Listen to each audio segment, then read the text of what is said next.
আসসালামু আলাইকুম। শুভ বিকাল। নিশ্চয়ই সবাই ভালো আছেন। আলহামদুলিল্লাহ আমিও ভালো আছি।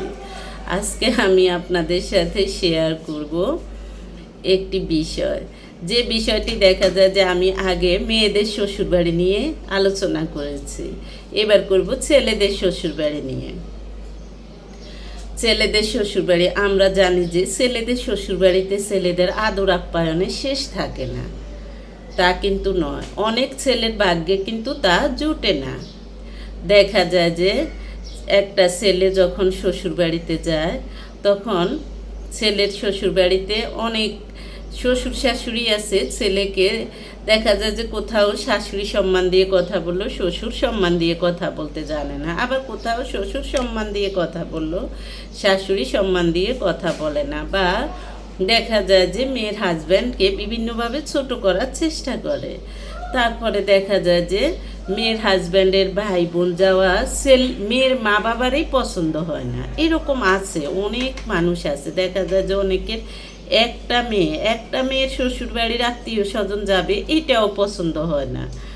আবার কিছু কিছুতে এমনও দেখেছি, দেখা যায় যে 8-9টা ছেলে মেয়ের শ্বশুরবাড়ি থেকে যখন আত্মীয় স্বজন গেল, যেমন আমার দেখা আমার নানি হলো সেরা, আমার নানির 7 মেয়ে 1 ছেলে। আমি কখনো দেখি নাই কেউ আমার নানির নামে এক ফোঁটা বদনাম করতে। মেয়ের এই যে 7 মেয়ে বিয়ে দিল, 7 মেয়ের শ্বশুর বাড়ি থেকে এত মানুষ, এত আত্মীয় স্বজন গেল, কেউ করে নাই। হ্যাঁ, ঠিক আছে, দেখা যায় যে এটা কিছু কিছু মানুষের অভ্যাস আছে বদনাম করা, তবে সবাই না। আবার কিছু কিছু আছে দেখা যায় যে মুখ বুঝে সহ্য করে, কিন্তু তারা বদনাম করে না। দেখা যায় যে আমার কাছে একজন বলল, তাদের এক প্রতিবেশী একটা মেয়ে বিয়ে দিল, একটা মেয়ে শ্বশুরবাড়ি থেকে আত্মীয় স্বজন যাওয়া মেয়ের বাবার পছন্দ ছিল না। মা মুখ ফুটে কিছু বলতো না, যতক্ষণ থাকতো হাসি মুখে কথা বলতো। যেখানে যে একটা মেয়ের মা বাবাই এমন হয়, সে মেয়েটার থেকে আর আপনি কি আশা করবেন? তবে একটা কথা মনে রাখবেন, স্বাধীনতা অর্জনের চেয়ে স্বাধীনতা রক্ষা করা কঠিন।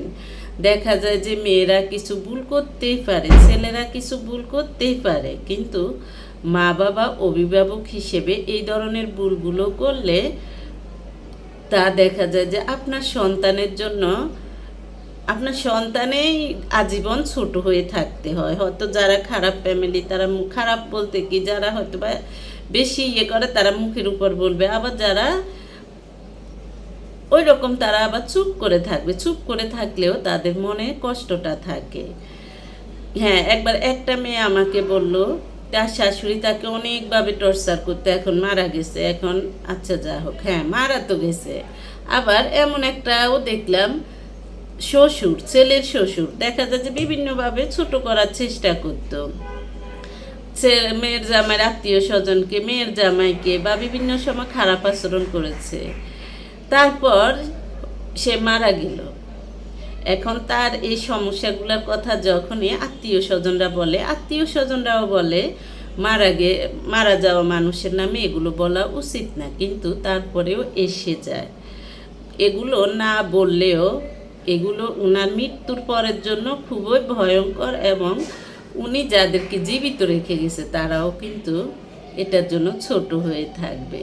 কারণ একজন মা বাবার কাজ হলো ছেলেকে শিক্ষা দেয়া, হ্যাঁ স্ত্রীর সাথে ভালো আচরণ করো, স্ত্রী ফ্যামিলির মানুষের সাথে ভালো আচরণ করো।